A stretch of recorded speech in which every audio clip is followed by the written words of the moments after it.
Subscribe now and press the bell icon. Never miss an update. اعوذ باللہ من الشیطان الرجیم بسم اللہ الرحمن الرحیم الحمدللہ رب العالمین الصلاۃ والسلام علی اشرف الانبیاء والمرسلین سیدنا و نبینا ابی القاسم محمد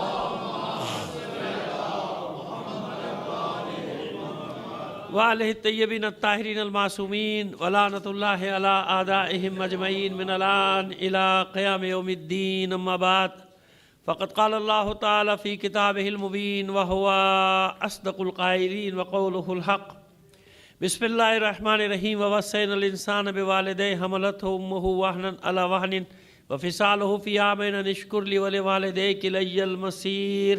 صلوات بھیجیے محمد آل محمد پر۔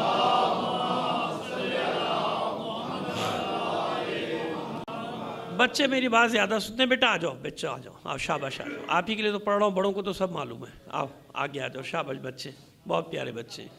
ان تمام بچوں کی صحت و سلامتی کے لیے اور ان کی توفیقات میں اضافے کے لیے ایک بلند آواز سے صلوات بھی نائے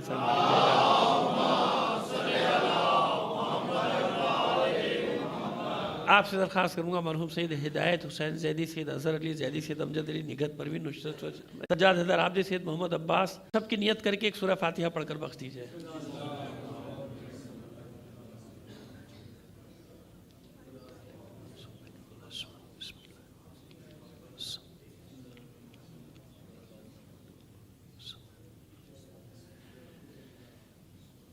صلوات بھیجیے محمد آل محمد پر۔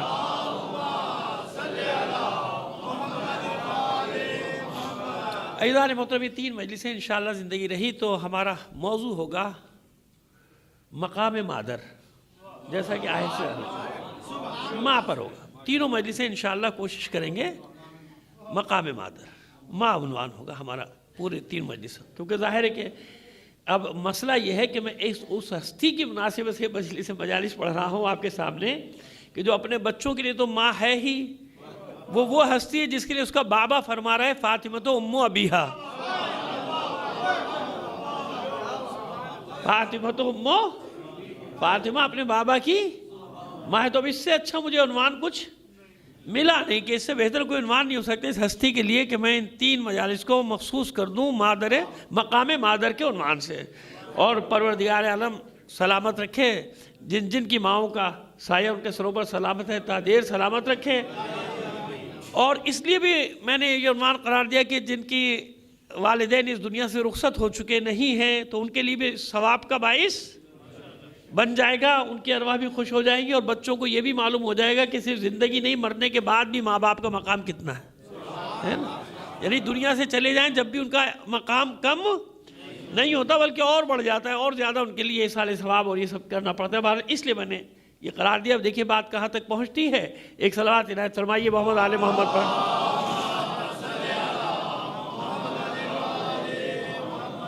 وَوَصَّيْنَا الْإِنسَانَ بِوَالِدَيْهِ حَمَلَتْهُ أُمُّهُ وَهْنًا عَلَى وَهْنٍ وَفِصَالُهُ فِي عَامَيْنِ۔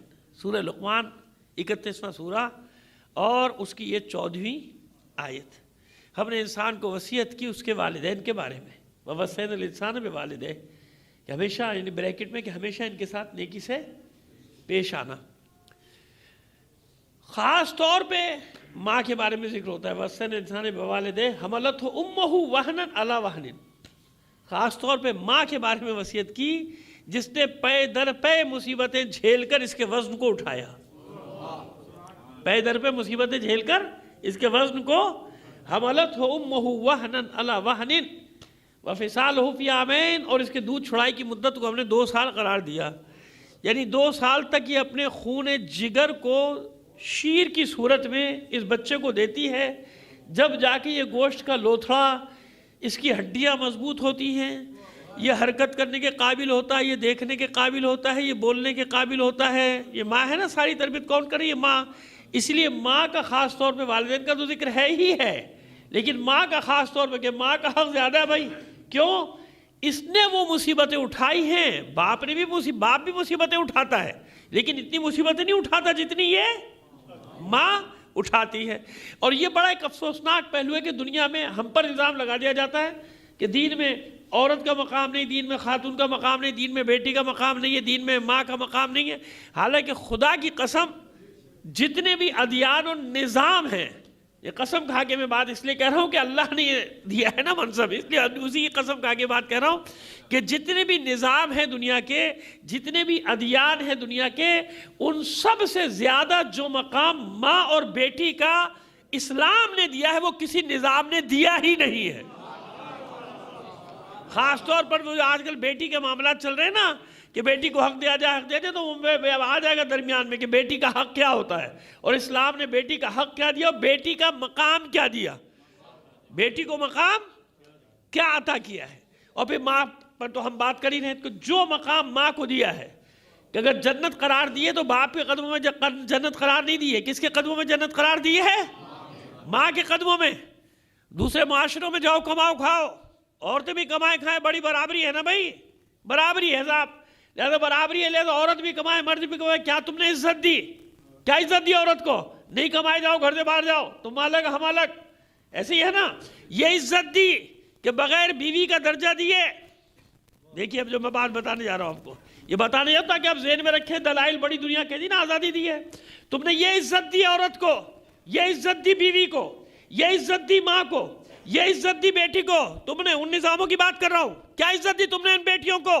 کیا عزت دی تم نے ان ماؤں کو؟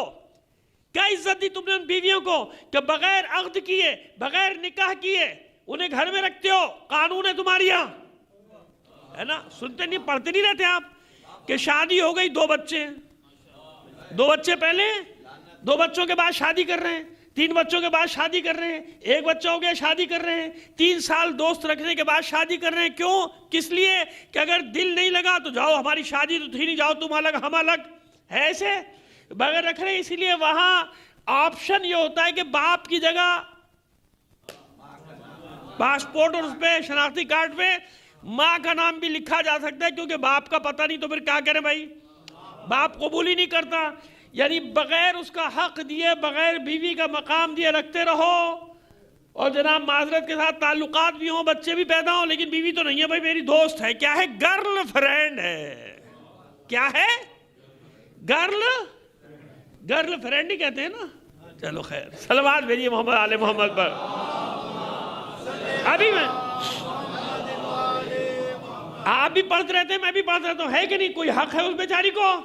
جب تک مرضی رکھو، بے خوب بنا کے اپنے ساتھ جب مرضی نکال دو.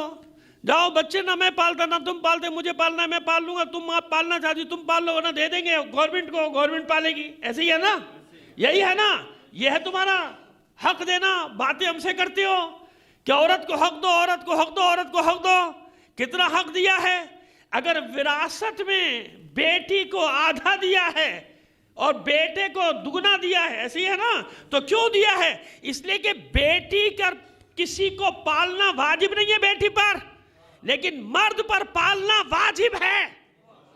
بیوی کو 4تھا حصہ اور بعض حالات میں 8واں حصہ یا بعض حالات میں 6ٹھا حصہ دیا گیا. تو کیوں دیا گیا ہے؟ اس لیے دیا گیا ہے. یہ 4تھا 6ٹھا یا 8واں حصہ اس لیے دیا گیا کہ اس پر کوئی لیبلٹی نہیں ہے، نہ بچوں کو پالنا ہے، نہ اپنے کو پالنا ہے. یہ سب کا سب کس پر؟ مرد پر واجب قرار دیا کہ تو ذمہ دار ہے بیوی کا بھی، بچوں کا بھی، نان نفقے کا بھی، حتیٰ کہ اس کے دودھ پلانے کی اجرت کا بھی تو ذمہ دار ہے. حق دیا تم نے یہ حق دیا جو باتیں کر رہے ہو، یہ حق دیا عورت کو. یہ اسلام دے رہا ہے حق کہ عورت پر واجب نہیں ہے. ماں نہیں کمائے تو شادی بھی نہیں کرتے. جاؤ بھائی، کماتی نہیں گھر میں پڑی ہوئی ہے، کماتی نہیں گھر میں پڑی ہوئی ہے، لیکن یہاں واجب ہے اس کا نان نفقہ دینا. کیوں؟ اس پر کوئی لیبلٹی نہیں ہے، اس کی ذمہ داری نہیں ہے، بچوں کو پالنا ہے. مرد پر ذمہ داری نہیں، واجب ہے، واجب کہ پالے اس کو. بے شک وہ نوکری کرے، تجارت کرے، اس کے باوجود بھی اس پر لازم نہیں ہے کہ اپنے کمائے ہوئے پیسے سے اپنے شوہر اور بچوں کو پالے. اور اس سے بڑا حق کیا تم دے سکتے ہو؟ یہ حق مغرب دے سکتا ہے. یہ حق حقوق کی بات کرتے ہو، بیوقوف بناتے ہو. اور ہمارے یہاں بھی وہ ماشاءاللہ نام نہاد سو کالڈ برائٹ مائنڈڈ لوگ، روشن خیال لوگ، سیکولر لوگ، ان کو معلوم ہی نہیں ہے کہ حق کہتے کسے؟ حق کہتے ہیں اسے. حق اسے کہتے کہ انبیاء تک کو پابند کیا ماں کی خدمت کا. ابھی میں جب شروع کرتا ہوں بات تو پھر آگے بڑھے گی، تو میں نے مقدمہ بنایا کیونکہ آج کل یہ بڑا مسئلہ چلا ہوا ہے، تو میرے بچے جہاں نہ معلوم کیا کیا صبح سے شام تک الٹا سیدھا چلاتے بھی رہتے ہو، دیکھتے بھی رہتے ہو، تو یہ میں اس لیے باتیں ریکارڈ کراتا ہوں کہ اگر دل چاہے تو یہ نکال لینا، یہ حقوق والی کلپ، اور بھیج دینا دنیا کو، اور بتا دینا دنیا کو کہ حقوق کہتے کس کو ہیں۔ صلوات بھیجیے محمد آل محمد پر۔ عورت پر واجب نہیں ہے، نہ ماں پر واجب ہے، نہ بہن پر واجب ہے، نہ بیوی پر واجب ہے، نہ بیٹی پر واجب ہے، یہ سب مردوں پر واجب ہے ان کو پالنا۔ اس کے بعد اسلام ایک اعزاز دے رہا ہے کہ کوئی لیبلٹی نہیں ہے، کوئی ذمہ داری نہیں، لیکن بیٹی کی حیثیت سے اس کا حق ہے کہ اگر بیٹے کو 2 حصے دیے جائیں گے تو اس کو بھی 1 حصہ، کیونکہ بیٹی کی ذمہ داریاں ہیں نا، بیٹی کی کوئی ذمہ داری نہیں ہے۔ سمجھ میں آ رہے بات؟ لہذا بیوی کو، ماں کو، یہ سب وراثت میں جو حق چوتھا پانچواں، کہتے صاحب یہ کیا ہوا، عورت کو، مرد کو ڈبل، عورت کو تو بعد میں چیزیں نہیں بتا رہے ہو ساتھ میں کہ مرد کو ڈبل کیوں اور عورت کو سنگل کیوں؟ اس لیے کہ عورت کی کوئی ذمہ داری نہیں ہے، اپنے اوپر جیسے چاہے اپنے ورثے کو خرچ کرے۔ مرد کو دیا جا رہا ہے تو پابند بنایا جا رہا ہے، ماں کو پالنے کا بھی، بہن کو پالنے کا بھی، بیوی بچوں کو بھی پالنے کا بھی پابند بنایا جا رہا ہے۔ صلوات بھیجیے محمد آل محمد پر۔ حقوق، اگر بہن کا پالنا واجب بھی نہیں تو کم سے کم صلہ رحمی کے باب میں اسے عبادت قرار دے دیا ہے نا۔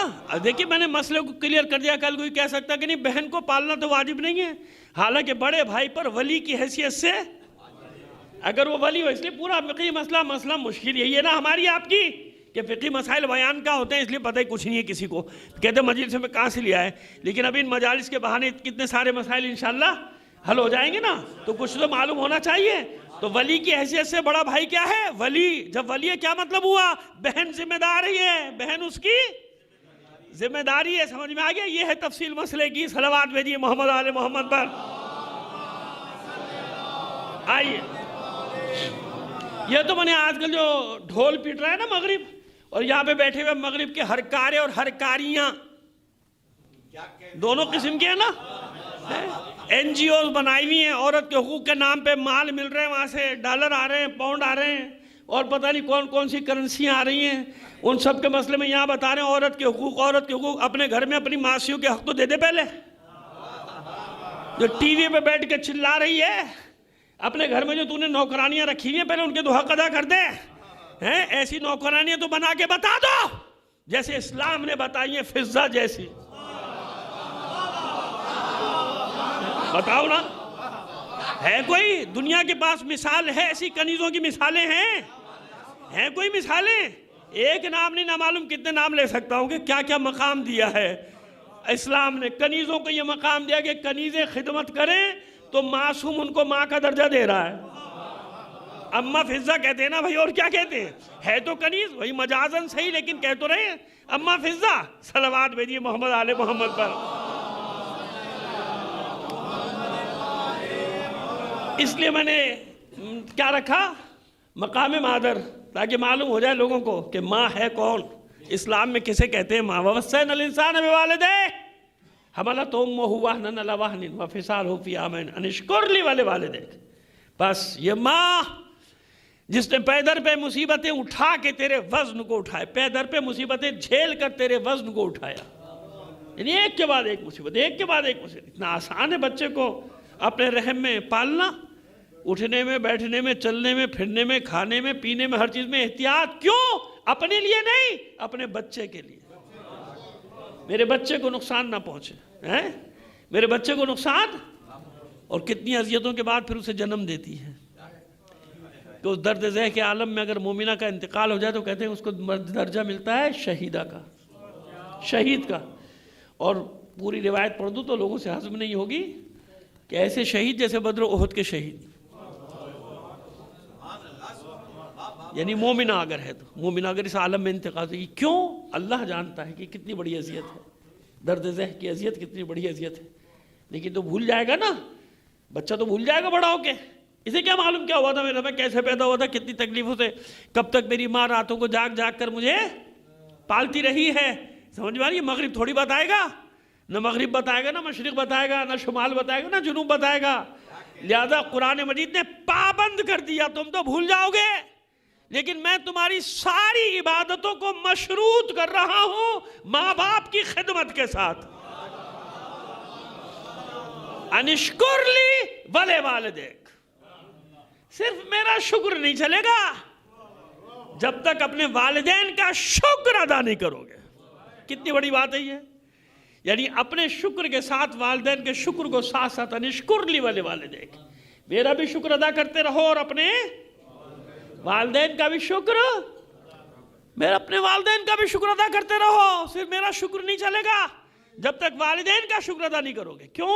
اتنی محنت سے پالا تمہیں، کتنی خدمت کی ہے تمہاری۔ کوئی پابند کر رہا ہے معاشرہ؟ کوئی معاشرہ پابند نہیں کر رہا بچوں کو کہ اپنے ماں باپ کی خدمت کرنا، بلکہ باغی بچپن سے باغی بناتے ہیں۔ کیسے باغی بناتے ہیں ان معاشروں میں؟ ایک صلوات بھیجیے محمد آل محمد پر۔ سنیے کیسے باغی بناتے ہیں۔ نمبر دے دیا ایک، فلاں فلاں بچے کو گھر میں اماں ڈانٹیں یہ نمبر پہ فون کر دینا، ابا ڈانٹیں یہ نمبر پہ فون کر دینا، اور بچوں کو اتنا باغی بنا دیتے ہیں کہ وہ بچے بلا بھی لیتے ہیں کبھی کبھی پولیس کو، آ جاؤ بھائی ابا نے آج ڈانٹا ہے یا اماں نے آج ہاتھ اٹھایا ہے، اندر چلو، اماں بھی اندر ایک ہفتے کے لیے، ابا بھی اندر، ایک ہفتے کے بعد تم بھی، اور اگر نہیں ہوئے سیدھے تو بچہ لے جائیں گے اٹھا کے، گورنمنٹ کا بچہ ہے تمہارا نہیں ہے۔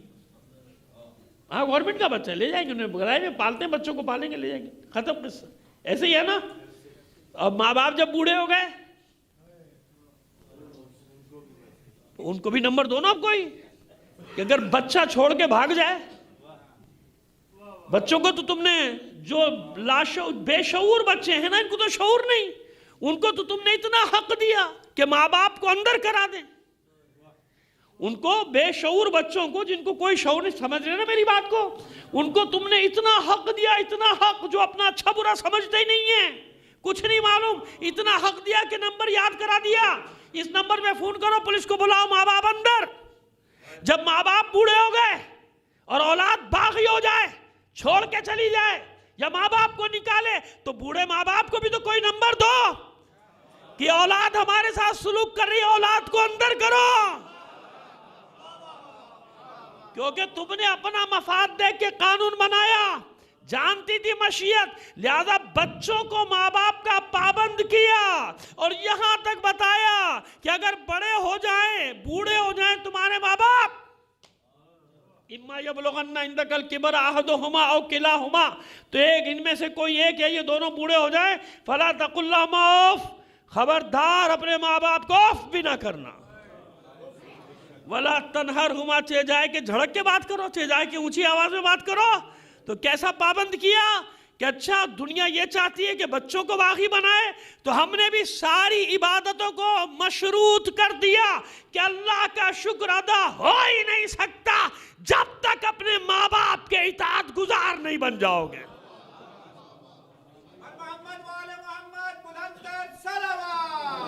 کسی نے حق دیا؟ کسی نظام نے حق دیا؟ جناب یحییٰ علیہ السلام کی جو سب سے بڑی نیکی بتائی گئی، وہ کیا بتائی گئی سورہ مریم میں؟ وَبَرًّا بِوَالِدَیْهِ، اپنے والدین پر مہربان تھے۔ جناب یحییٰ، جناب زکریا علیہ السلام کے صاحبزادے ہیں نا، وَبَرًّا بِوَالِدَیْهِ وَلَمْ يَكُنْ جَبَّارًا عَصِیًّا، اور شقی نہیں تھے، نافرمان نہیں تھے، بلکہ اپنے والدین کے ساتھ نیکی سے، نبی کا ذکر ہو رہا ہے۔ اچھا، اور جناب عیسیٰ علیہ السلام تو ظاہر ہے کہ جناب مریم سے آئے نا، تو معجزہ اللہ کا نشانی، اللہ کی نشانیوں سے ایک نشانی جناب عیسیٰ علیہ السلام، ان کے بارے میں اسی سورہ مریم میں کیا ارشاد ہوا؟ وَبَرًّا بِوَالِدَتِي، ان کو یہ مقام کیوں دیا، اس مقام پر فائز کیوں ہیں؟ کیونکہ اپنی والدہ کے ساتھ مہربان تھے، نیکی سے پیش، اپنی والدہ کے ساتھ نیک تھے، اپنی والدہ کے ساتھ، نبی ہیں، پیغمبر ہیں نا، لیکن نیکی یہ بتائی جا رہی ہے کہ تم کو نہیں کہہ رہا ہوں میں انبیاء تک سے کہہ رہا ہوں کہ تمام انبیاء جو اپنے والدین کے ساتھ جتنی نیکی کرتا چلا گیا، اب دیکھیے ایک ایسی مثال دوں گا کبھی آپ زندگی بھر نہیں فراموش کر سکیں گے، ہے نا، اور ہر بات میری ریکارڈ بھی ہو رہی ہے نا، آن ریکارڈ ایک بات کہنے جا رہا ہوں۔ میں نے کیا عرض کیا کہ انبیاء کو جو منصب بلند ملتے چلے گئے، ماں باپ کی جس نے جتنی خدمت کی اس کا ذکر بھی ہے، وَبَرًّا بِوَالِدَتِي وَلَمْ يَجْعَلْنِی جَبَّارًا شَقِیًّا، یہ بھی سورہ مریم میں، کہ اپنے والدہ کے ساتھ، اپنی ماں کے ساتھ، والدتی ہے نا، یہاں والدہ کا ذکر ہے، صرف والدین نہیں، صرف والدہ کا ذکر ہے. اپنی والدہ پر نیک تھے، مہربان تھے، نیکیاں کرتے تھے اپنی والدہ کے ساتھ. وَلَمْ يَجْعَلْنِي جَبَّارًا شَقِيًّا، اور ہم نے ان کو معصیت کرنے والا اور شقی القلب قرار نہیں دیا. ظالم نہیں تھے، نافرمان نہیں تھے. جبار کے معنی ہر جگہ الگ الگ ہیں. اللہ کے ساتھ لفظ جبار آئے تو کچھ اور معنی ہے، انسان کے ساتھ آئے تو کچھ اور، ہر جگہ الگ الگ معنی. اس لیے یہ لفظوں کی بحث اس لیے آپ کے سامنے کبھی کبھی چھیڑ دیتا ہوں کہ ہمارے یہاں اکثر لوگوں کی عادت ہے کہ ایک لفظ لے کے بھاگ جاتے ہیں. ایک لفظ لیں گے اور اس کے معنی لے کے اور جناب پورا ایک فرقہ کھڑا کر دیں گے. خدا کے بندے پہلے پڑھ تو لے پوری زبان. یہی جبار کہیں ظالم کے معنی میں ہے، کہیں شقی کے معنی میں ہے، کہیں نافرمان کے معنی میں. اور یہی جبار اللہ کا بھی لقب ہے، نام ہے. اللہ کے ناموں میں سے ایک نام ہے نا. ایک نام کیا ہے؟ تو پھر ہوا نا، جیسے لوگ مومن کے معنی نکالنے شروع کر دیتے نا. ماشاءاللہ ہمارے یہاں بڑے بڑے قابل پھندے خاں بیٹھے ہوئے کہ اللہ کا ایک نام کیا ہے؟ المومن. کیونکہ اللہ مومن. اب سمجھ میں آیا؟ آگے والا جملہ نہیں کہوں گا. ہمیں یہ باب پڑھنے والوں کو میں نے سنا کہ اللہ کیونکہ مومن ہے اور اس لیے وہ فلاں کا لقب کیا ہے. سمجھ میں آ رہی کہ میری بات؟ اتنا کافی ہے، چھوڑے. کیا دل جلتا ہے جب سنتا ہے جاہلوں کی باتیں. مگر وہ تو جہالت کر ہی رہا ہے یہاں پہ کھڑا ہو کے، ممبر پہ کھڑا ہو گیا، ممبر پہ بیٹھ کے وہ تو کر رہا ہے، بکواس کر رہا ہے. جہالت اپنی دوری دنیا پہ آشکار کر رہا ہے کہ کتنا بڑا جاہل ہے، کہ اس کو یہ معلوم ہی نہیں کہ اللہ کے نام کے ساتھ جب مومن کہا جائے تو اس کا معنی کچھ اور ہے. امان دینے والا کون ہے؟ المومن. اللہ کا جب نام ہو المومن تو کیا ہوگا؟ امان دینے والا یا ایمان دینے والا، جو بھی رکھ لو اللہ کا نام ہے. اور جب وہی لفظ انسان کے ساتھ آ جائے تو ایمان رکھنے والا. ایک ہے ایمان دینے والا، ایک ہے ایمان لینے والا. لفظ ایک ہی ہے. جیسے مولا، مولا کے معنی آقا بھی، مولا کے معنی غلام بھی. جبار اگر انسان کے ساتھ آ رہا ہے تو برے معنی میں آ رہا ہے. جباراً شقیہ ولم یکن جباراً عصیہ، ہم نے ان کو نافرمان اور ظالم قرار نہیں دیا. یہ ہے جبار. اور یہی جبار اللہ کا بھی نام ہے. تو اب اس سے پوچھئے جو الٹ سیدھے اپنی مرضی سے معنی کیا کرتا ہے کہ جبار کی کیا معنی، پھر اللہ کے لیے کیا کہے گا؟ اللہ بھی جبار اور یزید بھی، فرعون بھی، نمرود بھی. تو معلوم ہو گیا نا کہ نہیں، جب انسان کے ساتھ آ جائے گا تو نافرمان، ظالم اور شقی کے معنی میں آئے گا. اور جب اللہ کے لیے آئے گا تو طاقتور کے لیے آئے گا، ہر چیز پر قادر، ہر چیز پر طاقت رکھنے والا.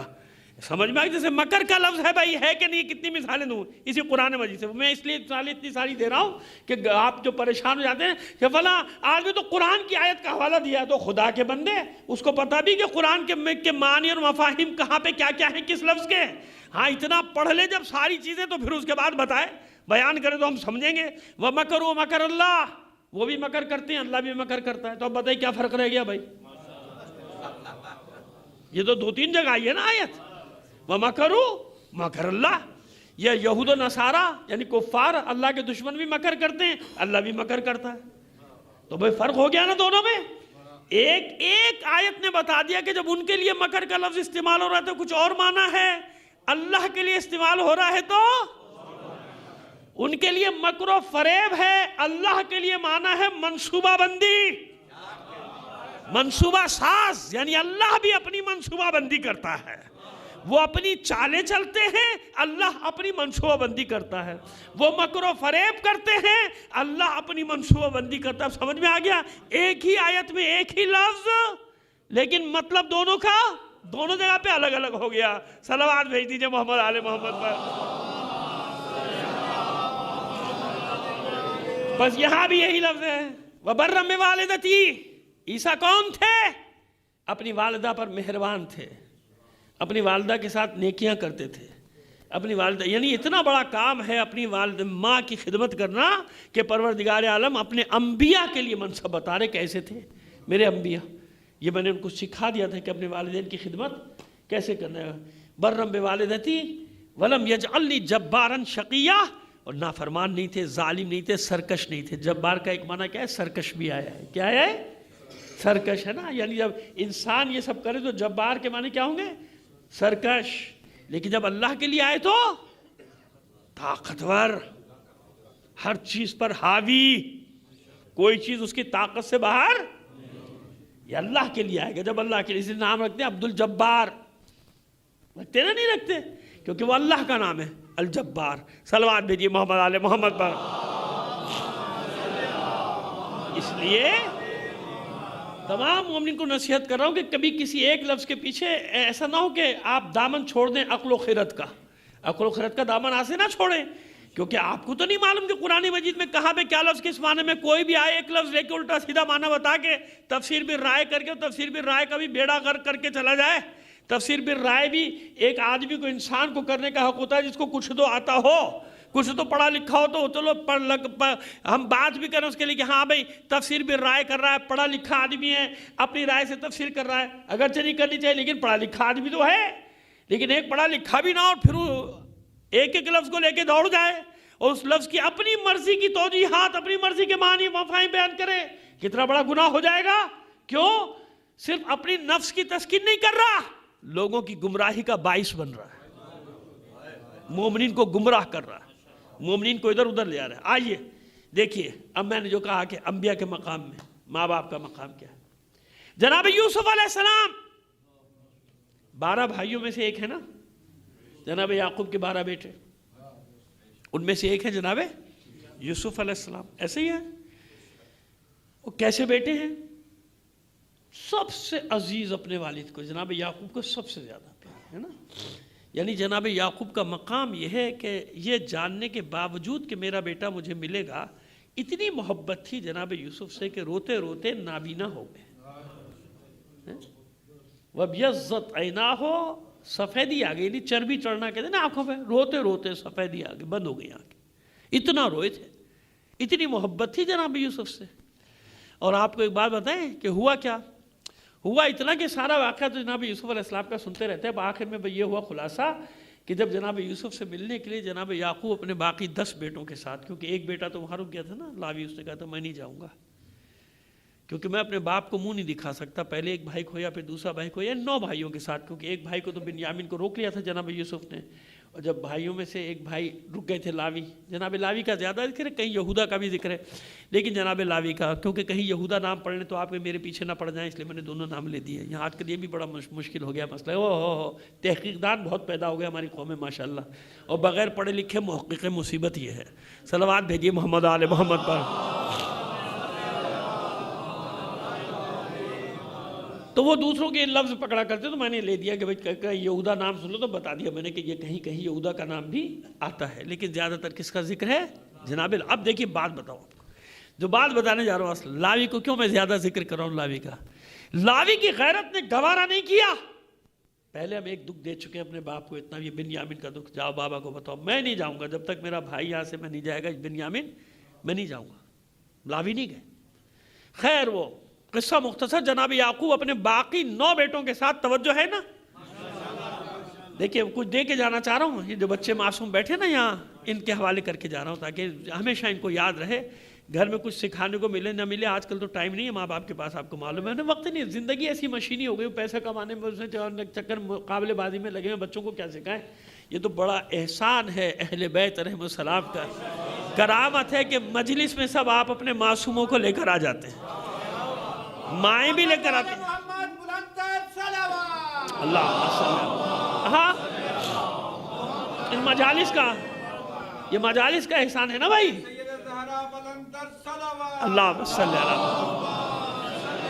محمد، یہ مجالس کا احسان ہے بھائی کہ مائیں اپنے بچوں کو اس سردی میں، آغوش میں، آپ باپ اپنے بچوں کو ساتھ لے کر آ رہے ہیں، لایا کریں مجالس میں۔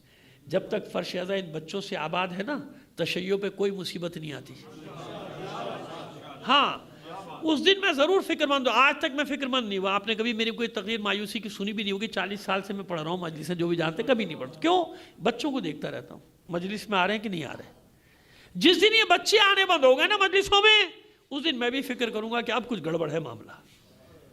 جب تک یہ بچوں سے آباد ہے نا فرشتہ مطمئن رہے، دنیا مل کے ساری کتنی سازشیں کر لے کچھ نہیں ہوتا۔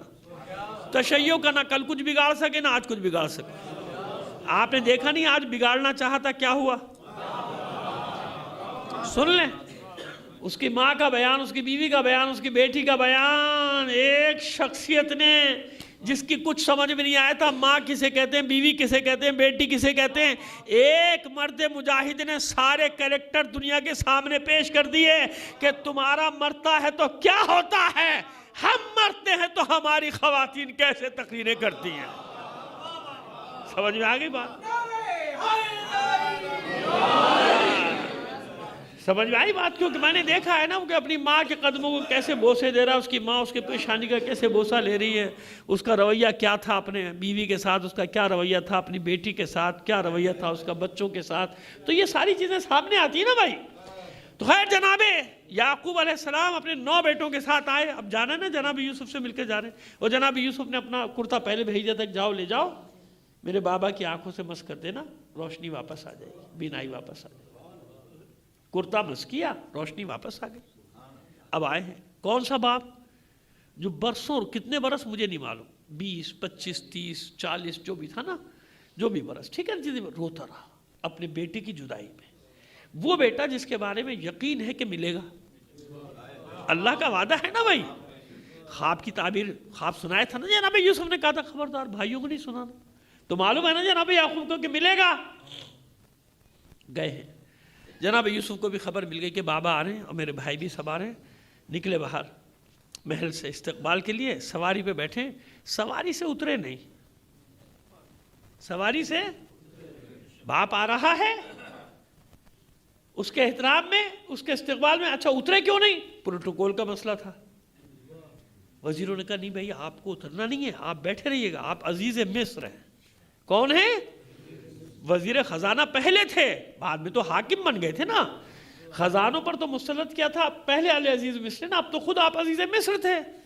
تو کہا کہ آپ اتریے گا نہیں، آپ بادشاہ ہیں سلطنت کے، نہیں اترے۔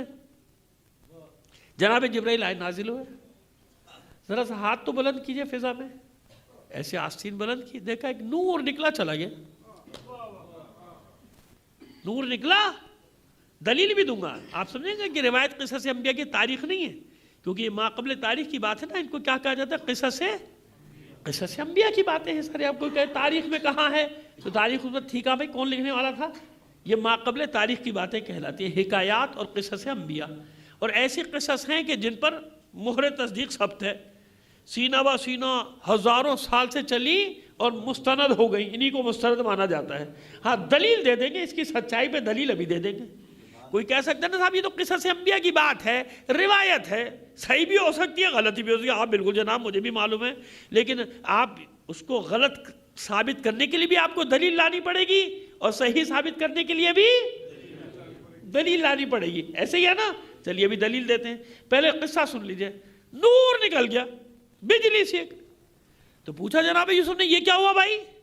کہ نور نبوت گیا، نور نبوت گیا۔ اب آپ کی اولاد میں نبوت نہیں جائے گی،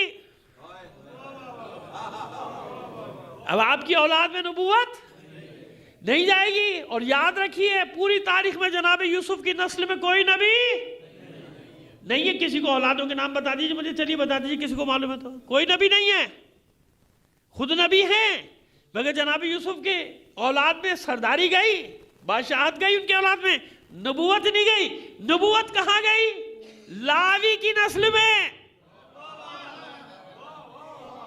جناب موسیٰ بن عمران کس کی نسل میں ہے؟ لاوی کی۔ یہی تو بتاتا نجومی نے کہ لاوی کی اولاد میں آئے گا موسیٰ۔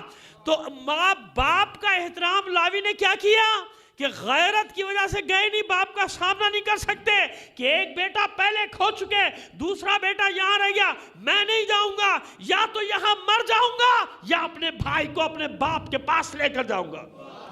لہٰذا اللہ نے کیا انعام دیا جناب لاوی کو کہ جتنے بھی نبی ہیں بنی اسرائیل کے، جتنے بھی نبی ہیں سب لاوی کی نسل سے ہے، یاد رکھیں۔ صلوات بھیجیے محمد آل محمد پر۔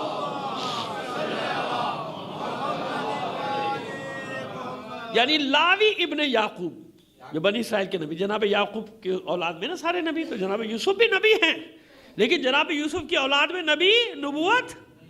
اب آپ نے دیکھا کہ اللہ نے انبیاء کو بھی کیسا پابند رکھا ہے، یہ ترک اولا گوارا نہیں باپ کے بارے میں، حالانکہ احترام ہے، محبت ہے، سب کچھ ہے، پروٹوکول کی وجہ سے نیچے نہیں اترے۔ کیوں نہیں اترے باپ کے احترام میں؟ اترنا چاہیے تھا، پروٹوکول ایک طرف ہے، باپ ہے تمہارا، لہذا دونوں کا مقام ایک نہیں ہو سکتا۔ اب یہ ہے باپ کا مقام۔ اب ماں کا مقام کیا ہے؟ جانتے نا، 4 حصوں میں سے ایک حصہ باپ کا، حق حقوق کی بات کر رہا ہوں، وراثت کی نہیں، حقوق۔ ایک حق باپ کا ہے، 3 حق ماں کے۔ ماں کے کتنے حق ہیں؟ اب آپ بتائیں کہ ماں کا مقام کیا ہوگا؟ لہذا جناب عیسیٰ علیہ السلام کی سب سے بڑی نیکی کیا قرار دی گئی؟ وَبَرًّا بِوَالِدَتِهِ، اپنی ماں پر مہربان تھے، اپنی ماں کے ساتھ نیکی سے پیش آتے تھے، جانتے تھے کہ دنیا نے ان پر بڑے ظلم کیے۔ بھائی تہمت لگانا کوئی کم ظلم ہے، سب سے بڑا ظلم، سب سے بڑا اور کیا ہو سکتا ہے کسی ایسی معصومہ خاتون کے لیے جس کی عصمت کی گواہی قرآن دے رہا ہے۔ کل انشاءاللہ تفصیل سے بیان کریں گے۔ تو جناب عیسیٰ کے میں بتانا چاہتا کہ جناب عیسیٰ ہوں یا جناب یحییٰ ہوں، جناب یوسف ہوں، منصب کو دینے میں اعتبار جو میزان جو رکھا گیا وہ ماں باپ کے ساتھ نیکی کو بھی درمیان میں رکھا گیا کہ کون کتنا ماں باپ پر مہربان ہے نا۔ اب آئیے آخری نبی پیغمبر ختم مرتبہ صلی اللہ علیہ وآلہ وسلم،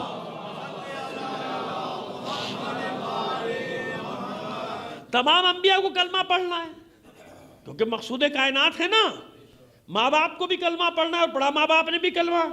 ہماری نظر میں کیا، ہمارے پاس تو سینکڑوں دلائل ہیں کہ حضور کے اجداد جہاں بھی یہ نور رسالت اور ولایت رہا ہے سب کے سب مومن تھے، مسلمان نہیں، خالی مسلمان تو تھے ہی، مومن تھے۔ کیا تھے؟ اور حضور کی خود روایات اور احادیث بھی موجود ہیں، وہ بھی انشاءاللہ کل پرسوں پیش کر دیں گے، کہاں کہاں اپنے اپنے اجداد کے ایمان کا خود ذکر کیا، اور حوالے اپنے نہیں، حوالے بھی ہمارے برادران کیا موجود ہیں کہ کس کس کا نام لے کے حضور نے ان کے ایمان کا اعلان کیا۔ لیکن مسئلہ کیا تھا کہ جب حضور نے اپنی نبوت کا اعلان کیا، اعلان یہ نہیں کہ نبی بنے، اور نبی ہے بھائی، ہمارے یہاں نبی بنے نہیں، نبی ہمیشہ سے کچھ بھی نہیں تھا، جب بھی نبی تھا یعنی اللہ کے بعد اللہ نے پہلے نور محمد اور نور ولایت کو خلق کیا ہے، نور علی۔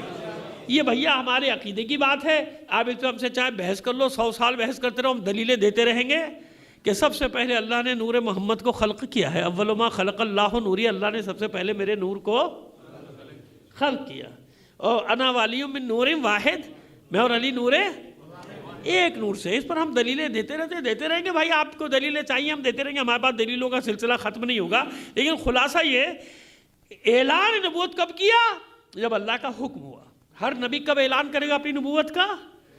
ایسا نہیں کہ نبوت ملتی کہ فلاں 17 سال کے ہوئے جناب ہود تو نبوت ملی، جناب یونس علیہ السلام 33 سال کے ہوئے تو نبوت ملی، جناب یحییٰ علیہ السلام 6 سال کے تھے تو نبوت ملی نہیں، اعلان کیا ہے؟ نبی تو ہے، اللہ نے طے کیا ہوا ہے نا، لوح محفوظ میں سب کے نام ہے، انبیاء کے، نبی ہے۔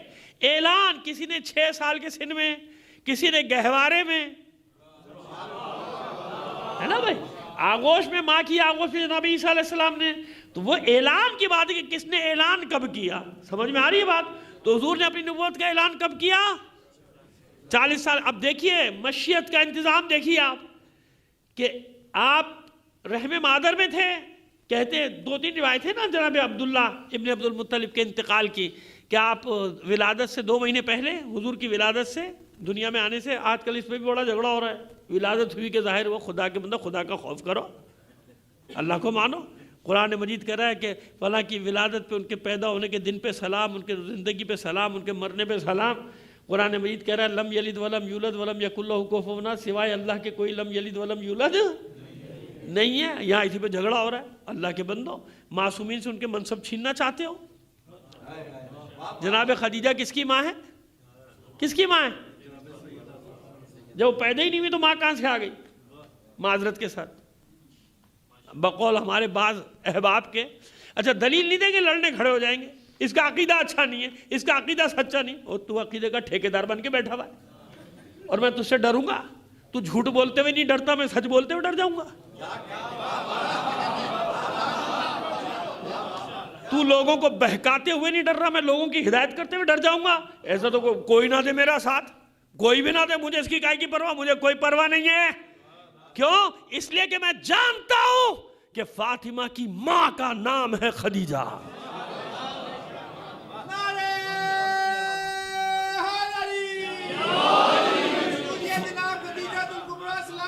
جزاک اللہ، اللہ وہ کہتے ہیں نا کہ ایموشنل بلیک میلنگ، عقیدے کو سامنے رکھ کے بلیک میل کرنا، ہو جاتے ہوں گے، بہت سارے مولوی ہوتے ہیں کہ بلیک میل ہو جاتے ہوں گے، ڈر جاتے ہوں گے۔ ہم کیوں ڈرے بھائی؟ کس بات سے ڈرے؟ کسی چیز سے نہیں ڈرتے، اللہ کو جواب دینا ہے۔ اگر پیدا نہیں ہوئے تو فاطمہ کے بابا کا کیا نام ہے؟ محمد عربی فاطمہ کا بابا ہے۔ کون ہے؟ فاطمہ کا بابا۔ یہ الگ بات ہے کہ یہ نور ہے جو اسلاب شامخہ اور ارحام مطہرہ میں منتقل ہو رہا ہے۔ سمجھئے؟ اللہ نے اسلاب شامخہ اور ارحام مطہرہ کا انتخاب کیا، وہاں ان انوار مقدسہ کو رکھا، اور یہ انوار مقدسہ کیسے ظاہر ہو؟ یہ اللہ کی مشیت ہے۔ لیکن لم یلد ولم یولد کون ہے؟ صرف اللہ کی۔ ایسے کہہ رہا ہے لم یلد ولم یولد سورہ توحید اور ہے کیا؟ انہی جیسے لوگوں کو سمجھانے کے لیے کبھی سمجھ میں نہیں آ رہا کہ علی وہی علی ہے جس کا بابا ابو طالب ہے، علی وہی علی ہے جس کی ماں ہے فاطمہ بنت۔ سمجھ میں آ گئی بات؟ تو بس 2 ماہ پہلے، یا کہتے ہیں کہ نہیں 2 ماہ بعد، بعض نے کہا نہیں 2 سال کے تھے، ارے بھائی انتقال ہو گیا جناب عبداللہ کا، ٹھیک ہے نا؟ جناب آمنہ سلام اللہ علیہ کے بارے میں بھی یہی ہے، 2 سال کے تھے حضور، 4 سال کے تھے یا 6 سال کے تھے، انتقال ہو گیا نا۔ رسول نے ابھی رسالت کا اعلان ٹھیک ہے نا نہیں کیا۔ اب دیکھیں کیوں؟ جب رسول رسالت کا اعلان کرے تو یہ رسول کون ہے؟ مقصود کائنات۔ مقصود کائنات ہونے کے ناطے صرف انسانوں پر نہیں، کائنات کی ہر شے پر لازم ہے کہ محمد عربی کی رسالت پر ایمان لائے، کلمہ پڑھے محمد عربی کی رسالت کی۔ سنیے اب یہ جملے آپ کو دے کے جا رہا ہوں، یہ ایسے نہ ضائع نہ جانے چاہیے میرے جملے۔ ہر شے پر، حجر ہو، شجر ہو، یہ شمس و قمر ہو، عالمین کا ہے نا بھائی، کتنی بار تشریح کر چکا آپ کے سامنے، عالمین کا رسول ہے، عالمین کا رسول، ایسے ہی ہے نا؟ سب کو گواہی دینی ہے نا، کلمہ پڑھنا ہے محمد عربی کی رسالت کا، سب کو کلمہ پڑھنا ہے محمد عربی کی رسالت کا، کلمہ پڑھنا ہے، ہر ایک کو اطاعت کرنی، جھکنا ہے۔ جہاں سے جائے گا انسان جو نہ جھکے وہ ہیں گناہ گار، ایسے ہی ہے نا؟ گناہ بھائی نہیں جھکے، کتنوں نے نہیں مانا، آج تک نہیں مانتے، گناہ گار۔ لیکن شجر حجر تو جانتے ہیں، تو جہاں سے رسول گزرتے تھے عیسائی راہب نے پہچانا کہ نہیں پہچانا؟ کہ میں دیکھ رہا ہوں یہ جہاں جہاں سے گزرتا ہے شجر جھکتے چلے جاتے ہیں، جہاں جہاں سے گزرتا ہے بادل اپنا سایہ کرتے جاتے ہیں۔ سمجھ میں آ رہی ہے بات؟ تو اب اگر ماں باپ ہوتے سامنے تو اطاعت واجب تھی کہ نہیں واجب تھی؟ ہے نا؟ اب 2 اطاعتیں ٹکراتی کہ نہیں ٹکراتی؟ ایک طرف ہے خاتم النبیین کی اطاعت، مقصود کائنات، ایک طرف ہے ماں باپ کی اطاعت۔ تو کیسے اللہ نے بچایا ماں باپ کے مقام کو رسول کے، کہ اعلان سے پہلے دنیا سے ہٹایا، تاکہ رسول بھی امتحان سے بچے اور ماں باپ بھی امتحان سے بچیں۔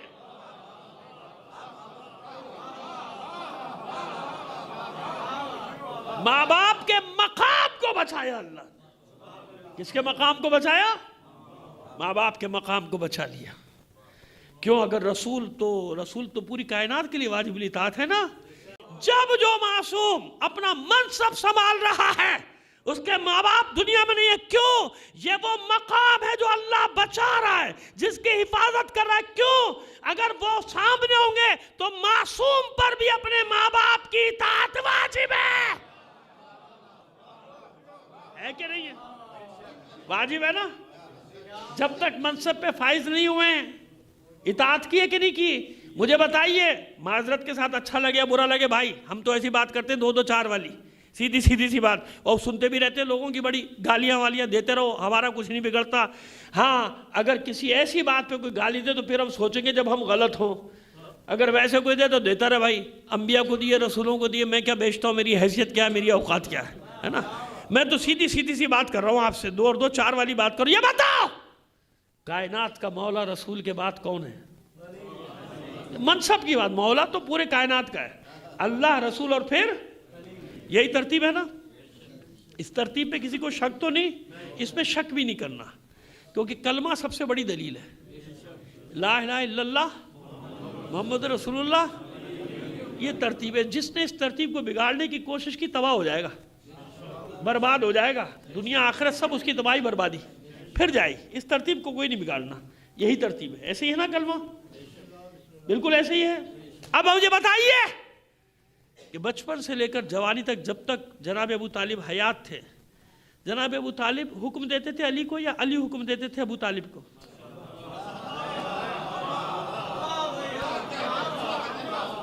بتا دے بھائی, بتا دے. میں نے تو کہا نا کہ مولا تو ہر حال میں مولا ہے اور ہمیشہ سے مولا ہے. جب رسول بنا, علی ولی بنا. کب بنا, کہاں بنا, یہ اللہ جانے, اس کا رسول جانے, اس کا ولی جانے. زمانے کا تعین نہ تم کر سکتے ہو نہ میں کر سکتا ہوں. کوئی کر سکتا ہے؟ جب نور محمدی خلق ہوا, جب نور علی خلق ہوا, کب ہوا, کہاں ہوا, مجھے کیا معلوم بھائی, تمہیں بھی نہیں معلوم, نہ کسی کو معلوم. کب ہوا, لاکھوں سال پہلے, کروڑوں سال پہلے, اربوں سال پہلے, مجھے نہیں معلوم, مگر اتنا معلوم ہے نا علی وہ. لیکن یہ بتائیے کہ بچپن میں رسول کے بستر پہ جو سوتے تھے, ابو طالب کے حکم سے سوتے تھے, ایسے ہی ہے نا. شاہ بی طالب میں حکم کون دیتا تھا؟ جاؤ علی اپنے بھائی کے بستر پہ سو جاؤ. جب مکے کے بچوں نے تنگ کرنا شروع کیا تو کس نے حکم دیا علی کو؟ جاؤ بے میرے لال علی, اے میرے بیٹے, ساتھ جاؤ اپنے بھائی کے, اور کوئی تنگ کرے چھوڑنا مت اس کو. سنتے رہتے نا میرے منہ سے کہ علی نے پھر کیا حشر کیا تھا جب اپنے بابا کا حکم. بات سمجھ میں آ گئی کہ علی علی ہے, مولا ہے, لیکن اپنے بابا کی اطاعت کر کے بتا رہا ہے کہ میرا بابا ہے.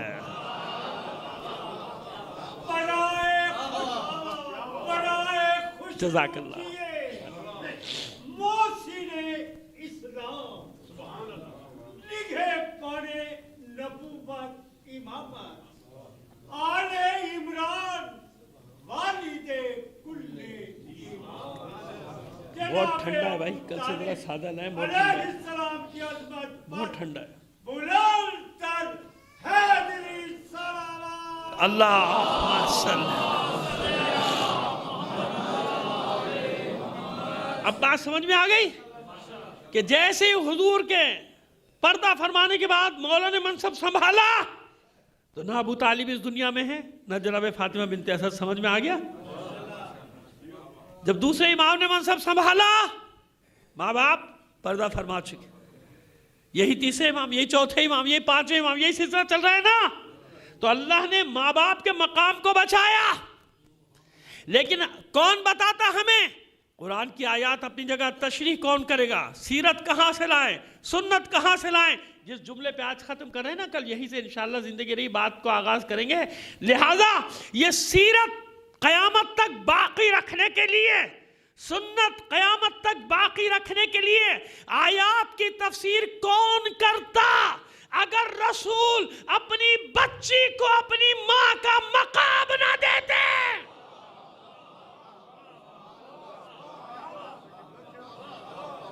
ماں کا احترام کیسے کیا جائے؟ رسول نے اس ماں کے احترام کو سمجھانے کے لیے فاطمہ تو ام ابیہا, فاطمہ اپنے بابا کی ماں ہے. اس کی تفصیل انشاءاللہ کل, وقت ہو گیا.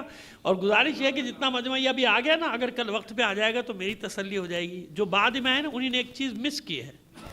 میں آپ کے لیے خود تحفہ لایا ہوں کراچی سے, شاعر حسین شاعر کو. اتنا عمدہ انہی نے کلام پڑھا اور مجھے افسوس ہوا کہ جنہوں نے نہیں سنا انہی نے مس کیا ہے. تو کل پہلے آئیے, وہ ایک آپ کے لیے آئے ہیں, پڑھنے کے لیے آئے ہیں. شاعر اپنا خون جگر صرف کر کے آیا ہے, خرچ کر کے لایا ہے. صفحے کرتاس پہ, یعنی کرتاس صفحے نہیں بلکہ کرتاس پہ منتقل کر کے لایا ہے خون جگر کو. تو خدا کے لیے آپ وقت پہ آ جائیں گے تو اچھا ہو جائے گا. 10 منٹ انہیں سن لیں, باقی وقت ہم سن لیں گے. مجلس کا ماحول بن جاتا ہے. دیکھیں ہمیشہ ایسا ہوتا ہے کہ لوگ بیٹھے رہتے ہیں, انتظار کریں لوگ آ جائیں تو شروع, لوگ آ جائیں تو. میں ایک جملہ ہمیشہ کہتا ہوں کہ دیکھو فرش اعضاء کو انتظار نہیں کراتے, فرش اعضاء کا انتظار کیا جاتا ہے. اب بیٹھے ہوئے یعنی فرش ازا انتظار کر رہا ہے کہ لوگ آئیں تو شروع، لوگ آئیں تو یہ تو بھائی ایسا تو نہیں کرو نا، جو وقت ہے اس پہ فرش ازا کو انتظار نہ کراؤ، کیونکہ دیکھو مجھے نہیں معلوم، آپ کو نہیں معلوم، میں کوئی دعویٰ نہیں کر رہا، لیکن دل کہتا ہے، عقیدہ کہتا ہے کہ بھائی کیوں کسی کو انتظار کرا رہے ہو، کیونکہ آپ نے جو وقت کا اعلان کیا اس وقت پہ کوئی تو آ گیا نا، ہے نا۔ مجھ سے زیادہ بہتر انداز میں میرے احباب ان چیزوں کو بیان کرتے ہیں، میں تو بہت احتیاط سے کام کرتا ہوں، لیکن دیکھیں میں اور آپ جانتے ہیں نا کہ جو وقت آپ نے دیا اس وقت پہ کوئی آ گیا تو اسے انتظار کیوں کراتے ہیں؟ اللہ کے بندو یہ سوچ کر آ جایا کرو کہ کوئی ایسا نہ ہو کہ آ کے بیٹھ جائے اور یہاں پہ کوئی بھی نہ ہو، میں بیٹھوں۔ جو ہم مطالب بیان کریں گے اس کا ثواب اپنی جگہ، جو مفہوم بیان کریں گے اس کا ثواب اپنی جگہ، لیکن فرش اعضاء پہ بیٹھنے کا بھی ایک ثواب ہے، یاد رکھنا، وہ ثواب اپنی جگہ پر ہے۔ تو گزارش یہ ہے کہ کل وقت پر آ جائیں گے تو ہمارے برادر عزیز جو تشریف لائے ہیں کراچی سے ہمارے ساتھ، ان کو بھی آپ سماعت فرمائیں گے، اور آج جن لوگوں نے سنا ان لوگوں کو اندازہ ہو گیا ہوگا کہ کس سطح کے وہ شاعر ہیں جو انہیں نے کلام پیش کیا ہے۔ پروردگار سب کو توفیقات میں اضافہ کرے، سلامت ہے کہ ان تمام خدمت گزاران مکتب اہل بیت کی توفیقات میں اضافے کے لیے ایک صلوات بنائے فرما دیجیے۔ بس اب آپ مجھے بتائیے کہ جس کی میں نے یہیں سے شروع کروں گا، کل بھی مطلب تک پہنچائے، تمہید تھی سمجھے، آج انشاءاللہ کل بتائیں گے تفصیل۔ اب مجھے بتائیے کہ جس ہستی کو رسول اپنی ماں کا درجہ دے رہے ہیں، کیوں دے رہے ہیں؟ اسی لیے نا کہ من اذاہا فقد اذانی، یہ یاد رکھنا جس نے بھی اس کو اذیت دی اس نے مجھے اذیت دی۔ اس کی تفصیل میں ہم جائیں گے انشاءاللہ، لیکن آج ابتداءً مصائب کے طور پہ چند جملے۔ کتنے ایام حضور کے وصال کے پردہ فرمانے، وصال کے بعد پردہ فرمانے کے بعد 75 دن یا 95 دن، ٹھیک ہے نا، 13 جمادی الاول یا 3 جمادی الثانی، 75 دن منے، ارے بھائی 95 دن رکھ لو، یہ 95 دن کیا ہوتے ہیں؟ سن و سال کے اعتبار سے جو خاتون 18 یا 19 سال کی ہو، ایسے کیا نا، چلو کچھ روایتوں نے لکھا نہیں جی 20 سال کی تھی، چلو 20 سال، کچھ نے کہا نہیں 21 سال کی تھی، اچھا بھائی چلو 21 سال، کچھ نے کہا نہیں 23 سال تھا سن، اچھا چلو بھائی 23 سال۔ سب سے زیادہ جس نے بتایا انہوں نے 25 سال اور 27 سال۔ خدا کے بندو بس مجھے اتنا بتا دو کہ 25 یا 27 سال کی خاتون بوڑھی ہوتی؟ تم نے بڑے تیر مارے اور عمر کو بڑھا بڑھا کے تم وہاں لے گئے، یہ 25 یا 27 سال کے سن میں کمر جھکتی ہے، 25 یا 27 سال کے سن میں چہرے پہ جھریاں آتی ہیں، 25 یا 27 سال کے سن میں ہاتھ میں عصا جاتا ہے سہارا لینے کے لیے، اور صرف 75 دن میں 95 دن میں کیا ہوا ایسا کہ جس گھر کا طواف پورا مدینہ کرتا تھا دعائے خیر کے لیے؟ میں روایت پڑھوں گا کہ کیسے کیسے صحابہ آتے تھے دروازے کے باہر کھڑے ہو کے چلا چلا کر کہتے تھے کہ ہمارے لیے دعائے خیر کر دیجئے۔ ان میں سے ایک ہی روایت انشاءاللہ کل زندگی پیش کروں گا آپ کے سامنے کہ کس طرح بی بی نے بتایا تھا اپنا اور اپنے بابا کا مقام سوال کرنے والوں کو، جو سوال کرتے تھے دروازے کے پیچھے سے کہ بھائی کیوں آئے ہو دروازے پہ؟ کچھ نہیں، طلب خیر کے لیے آئے ہیں۔ جس دروازے کا طواف ایسے کرتے تھے مدینے کے لوگ، خواتین مرد حضرات بچے سب طواف کرتے تھے دعائے خیر کے لیے، طلب خیر کے لیے۔ رسول کے فوراً پردہ فرمانے کے بعد کیا ہوا اس دروازے پر؟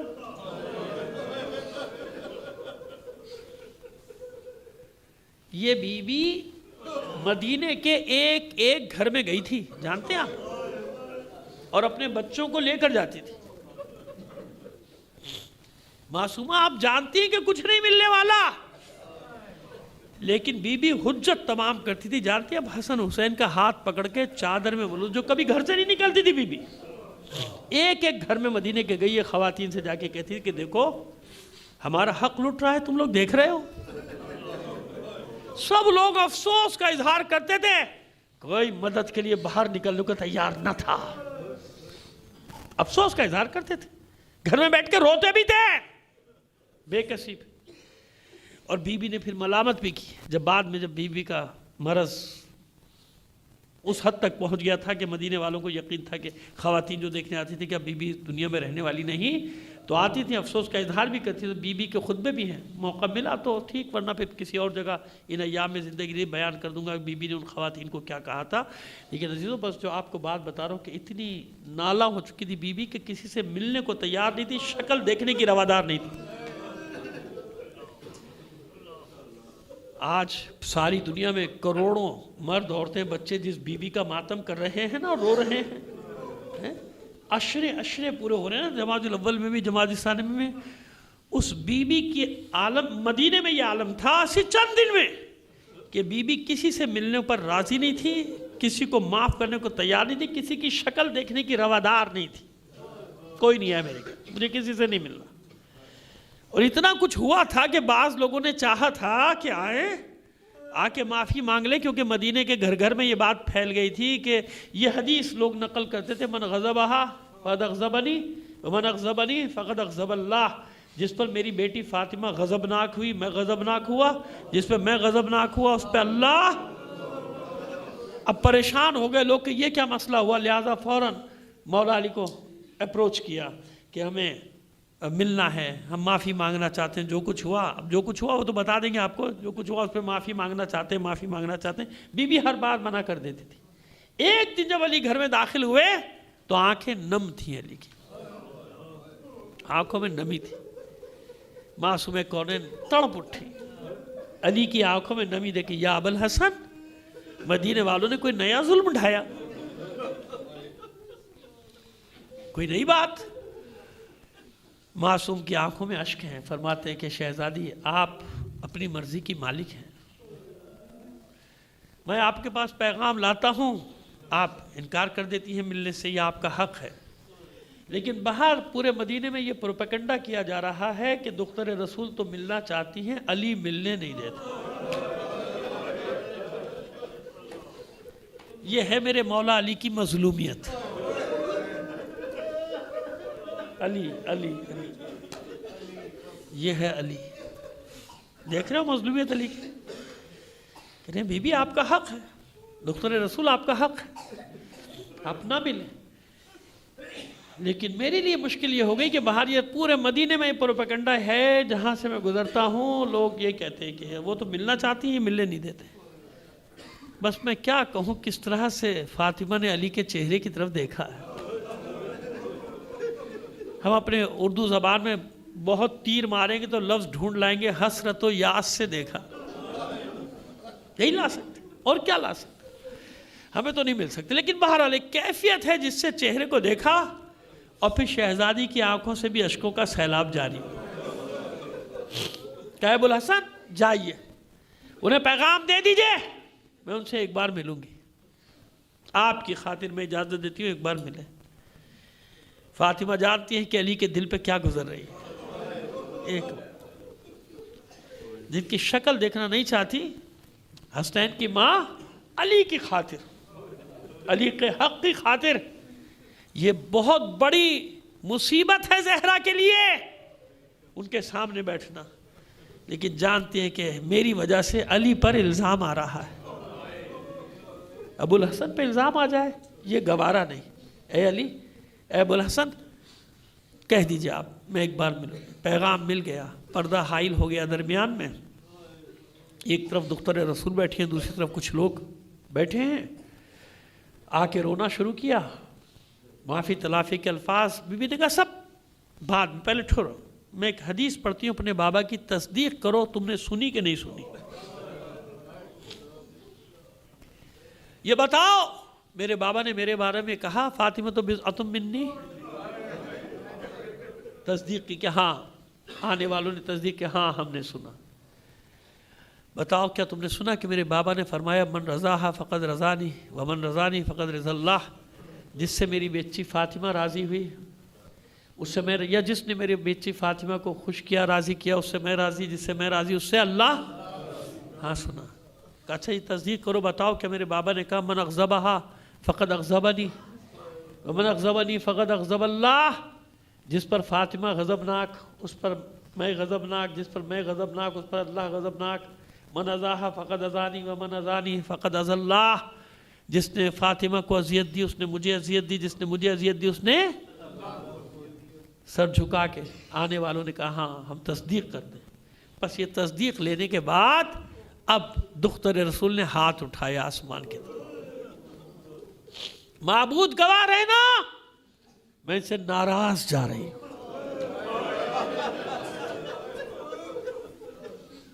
میں ان پہ غضبناک ہوں۔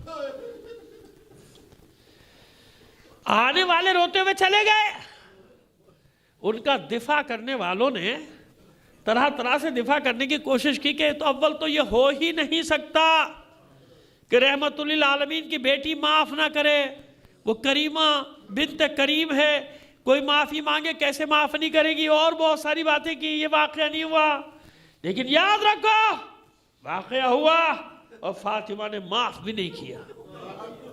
کیوں معاف نہیں کیا؟ بس آخری جملے سن لیجئے آج کے لیے، اس لیے معاف نہیں کیا کہ بات اگر صرف فاطمہ کا دروازہ جلانے کی ہوتی نا فاطمہ معاف کر دیتی، میرا دروازہ جلایا جاؤ میں نے معاف کیا۔ بات اگر صرف فاطمہ کے ہاتھ پہ تازیانہ مارنے کی ہوتی شاید بیوی معاف کر دی کہ چلو تم نے میرے ہاتھ پہ تازیانہ مارا میں نے معاف کر دیا۔ بات اگر جلتے ہوئے دروازے کے پہلو پہ گرنے کی ہوتی شاید بیوی معاف کر دیتی کہ چلو میرا جلتا ہوا دروازہ گرایا، میرا پہلو شکست ہوا میں نے معاف کر دیا۔ بات اگر صرف محسن کی شہادت کی ہوتی تو شاید کہہ رہا ہوں ممکن تھا بیوی معاف کر دیتی، لیکن بیوی نے معاف نہیں کیا۔ کیوں معاف نہیں کیا؟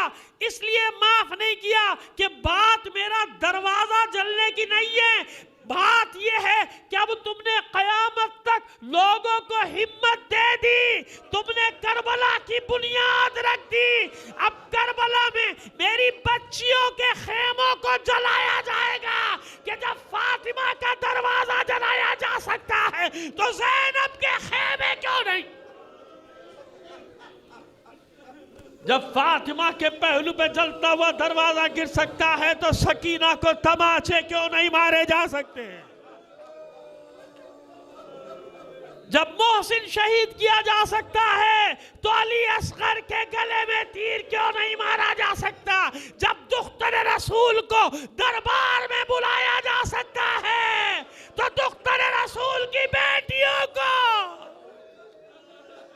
اللہ لعنت اللہ علی القوم الظالمین